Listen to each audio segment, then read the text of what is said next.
여기에서 상상력은 현실을 형성합니다.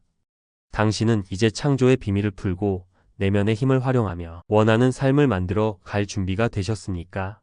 더 이상 찾아보지 마세요. 당신은 이제 완벽한 목적지에 도달했습니다. 함께 네빌 고다드의 책과 강의에서 찾을 수 있는 깊은 가르침을 탐구해 보세요. 오늘 우리는 그의 뛰어난 저서인 깨달은 상상력을 소개합니다. 편안히 앉아 휴식을 취하시고 변화와 창조의 비밀을 열어갈 준비를 하세요. 오늘 주제는 깨달은 상상력입니다. 이것은 제가 진행하는 19개의 강의 시리즈 전체의 주제이기도 합니다. 모든 내용은 상상력을 깨우는 데 맞춰져 있습니다. 상상력에 대해 명확하게 생각하는 것이 얼마나 드문 일인지 의심스러울 정도입니다. 이 단어는 다양한 아이디어들을 포용할 수 있지만 그중 많은 것들이 서로 반대되는 의미를 가지고 있습니다. 하지만 오늘 아침 저는 여러분에게 이것이 인간에게 주어진 구속의 힘이라는 것을 확신시켜 드리고자 합니다. 이것은 성경에서 두 번째 사람, 즉 하늘로부터 내려온 주로 언급된 바로 그 힘입니다. 그리고 이것은 그리스도 예수라는 인물로 의인화된 힘이기도 합니다. 고대의 텍스트에서 이 힘은 야곱이라고 불렸으며 성경에는 그와 관련된 수많은 이름들이 등장합니다. 그 모든 이름들은 결국 그리스도로 끝을 맺습니다. 예수 그리스도의 중심 인물이 인간의 상상력이라는 사실을 알게 되면 놀랄 수도 있겠지만 저는 여러분이 이 시리즈가 끝날 무렵에는 고대 사람들이 의도한 바를 분명히 이해하게 될 것이라고 확신합니다. 우리는 성경을 역사, 전기, 우주론으로 잘못 읽었으며 그로 인해 인간 내면에 있는 그 강력한 힘이 잠들어 버린 것입니다. 오늘 저는 이 강력한 내면의 힘을 깨우는 방법을 여러분에게 소개하고자 합니다. 저는 그것을 리비전의 예술이라고 부릅니다. 하루를 돌아보며 제 마음속의 눈으로 하루를 다시 검토합니다. 아침에 일어난 첫 사건부터 시작해서 하루 동안의 사건을 쭉 지나가며 그 중에서 불쾌했던 장면이나 내가 원했던 것만큼 완벽하지 않았던 장면을 만나면 그 자리를 멈추고 수정을 합니다. 그 장면을 제가 바랐던 이상적인 모습으로 다시 쓰고 그것을 상상 속에서 현실처럼 느끼며 반복적으로 경험합니다. 이 과정을 거치면서 그것이 점차 현실처럼 느껴질 때까지 계속해서 수정하고 수정된 순간은 과거로 되돌아가지 않고 미래로 나아가 제 앞에 나타날 것입니다. 리비전을 하지 않으면 그 순간들은 결코 사라지지 않고 항상 앞으로 다가와서 그 불쾌한 사건을 되풀이하게 됩니다. 하지만 제가 저녁이 되기 전에 제 분노의 해가 지지 않도록 한다면 하루의 사건들을 최종적인 사실로 받아들이지 않으며 수정하여 외부 세계의 변화가 일어나게 합니다. 리비전의 예술은 제 모든 목표를 이루게 할 뿐만 아니라 그 과정을 통해 내 안에 있는 그리스도 예수를 깨우는 데 중요한 역할을 합니다. 그리스도 예수는 바로 나의 놀라운 인간 상상력입니다. 이 상상력이 깨어날 때 그것은 하나님의 눈이 되어 내면 세계를 바라봅니다. 그곳에서 저는 외부에 존재한다고 믿었던 모든 것들이 사실은 내 안에 존재한다는 사실을 깨닫습니다. 모든 창조는 내 안에서 뿌리를 내리고 결국 나에게로 끝납니다. 그리고 그 순간부터 저는 제 인생에서 진정한 목적을 발견하게 됩니다. 그것은 나를 보내신 이의 뜻을 실현하는 것입니다. 그 뜻은 그가 나에게 주신 모든 경험을 잃지 않고 다시 일으키는 것입니다. 그가 나에게 준 것은 바로 내 삶의 모든 경험이며 나를 만나는 모든 사람들은 그가 내게 주신 선물입니다. 이 사람들은 내가 내 자신과 사회에 대한 태도에 따라 나에게 나타났습니다. 제 상상력이 깨어나면서 나는 모든 것을 내 안에서 만든 것임을 깨닫게 됩니다. 이때부터 저는 진정한 목적을 이루기 위해 그들을 일으켜 세우는 일을 해야만 합니다. 내가 잠들어 있을 때 내 안으로 내려오기 시작하면 그때부터 진정한 수정의 예술이 시작됩니다. 바로 그 남자가 되기 위해서 말이죠.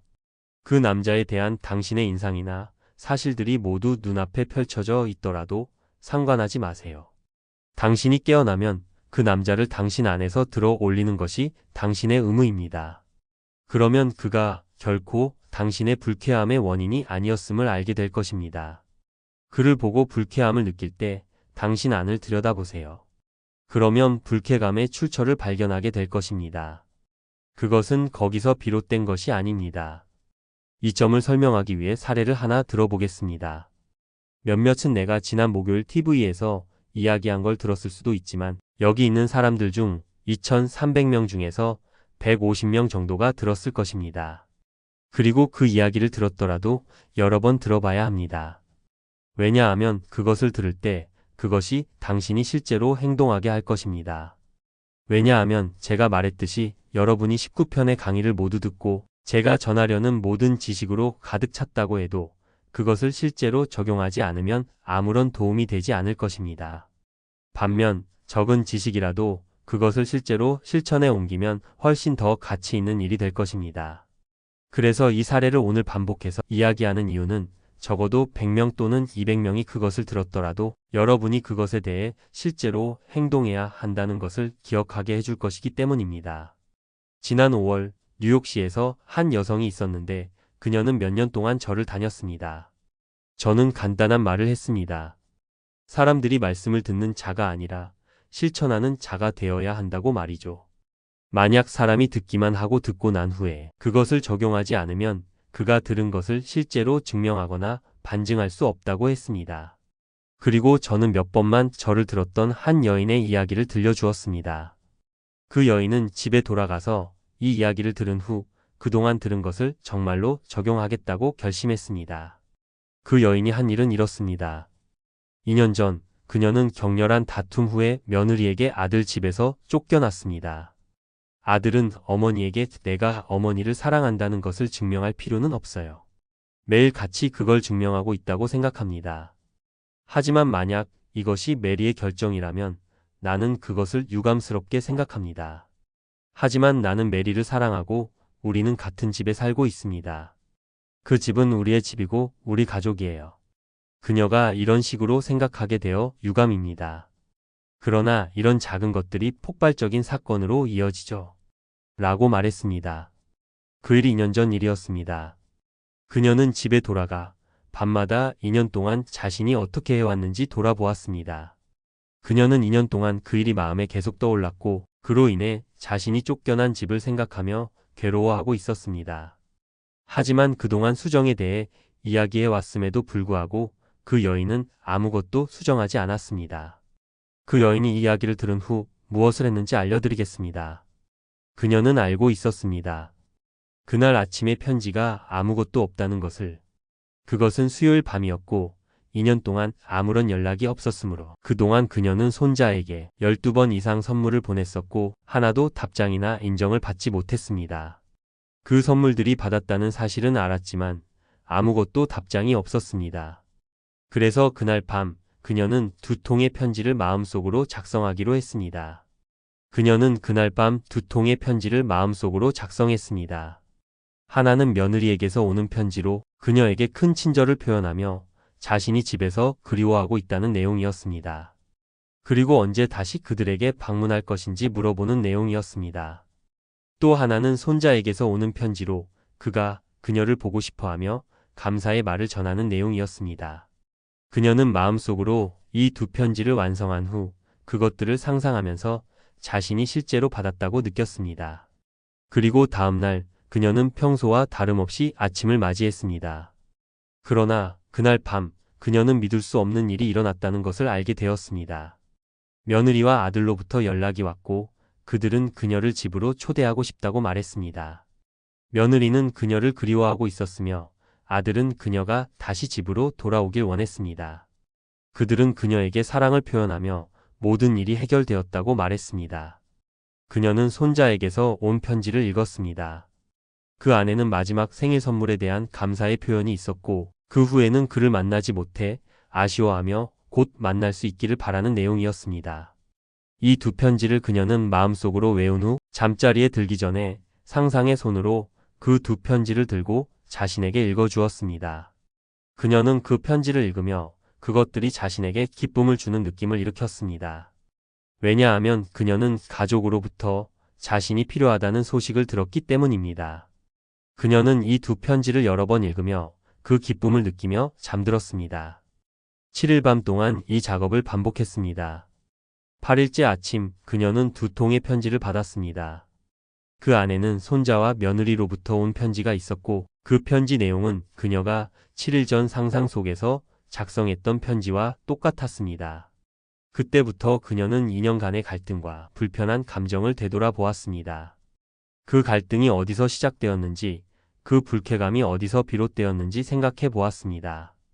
이제 그녀는 그것들이 모두 자신의 상상 속에서 창조된 것임을 깨닫게 되었습니다.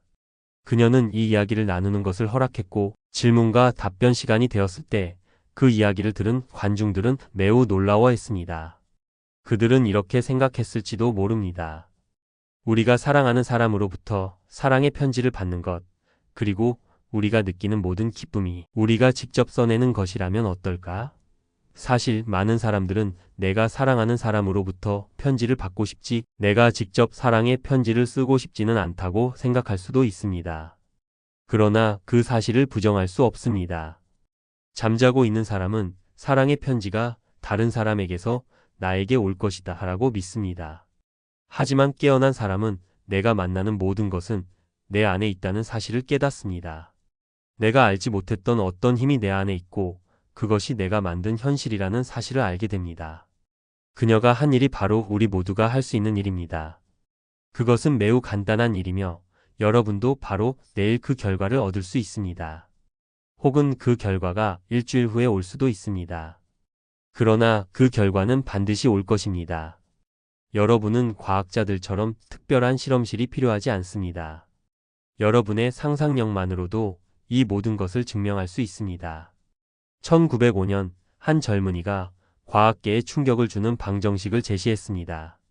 아무도 그 방정식을 테스트할 수 없었고 그 방정식을 이해할 수 있는 사람은 6명도 되지 않았다고 합니다. 그 방정식이 테스트될 수 있는 방법을 찾은 것은 14년 후의 일이었고 그 방정식이 사실임을 확인한 사람은 러더퍼드 경이었습니다. 그러나 100% 정확하게 확인한 것은 아니었는데 그 당시에는 충분한 실험 장비가 없었기 때문입니다. 또 14년이 더 지나서야 추가 실험이 가능했으며 그 방정식의 결과는 우리가 잘 알고 있는 대로 나왔습니다. 오늘날 인간은 자신의 상상력이 가진 힘을 모르고 아인슈타인이 1905년에 제공한 에너지의 잠금을 풀었을 때 그 결과에 놀라워하고 있습니다. 아인슈타인은 상상력은 지식보다 더 중요하다라고 말했습니다. 그것이 바로 아인슈타인의 말입니다. 상상력은 지식보다 더 중요합니다.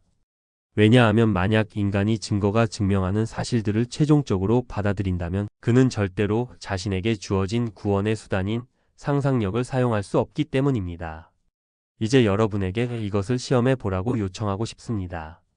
제가 여기 있는 3주 동안 이 이론을 증명하거나 반증할 수는 없지만 이 지식 자체로는 증명될 수 없습니다. 그 지식을 적용하는 것만이 그것을 증명하거나 반증할 수 있습니다. 제 경험상 그것을 반증할 수는 없습니다. 객관적인 것을 예로 들어보세요. 직업을, 상사와의 대화를, 임금 인상을 생각해 보세요. 이 직업은 그럴 수 없다거나 노동조합이 허락하지 않는다라고 말할 수 있습니다. 상관없습니다. 어제 아침에 우편물에는 샌프란시스코에서 온 편지가 있었습니다. 그 편지에서 한 선장이 저에게 이렇게 말했습니다. 네빌, 당신은 벽에 부딪힌 거예요. 나는 훈련된 선장이며 전 세계를 다녔고 바다를 사랑합니다. 하지만 나는 직위 문제로 제한된 해역에서만 항해할 수 있습니다.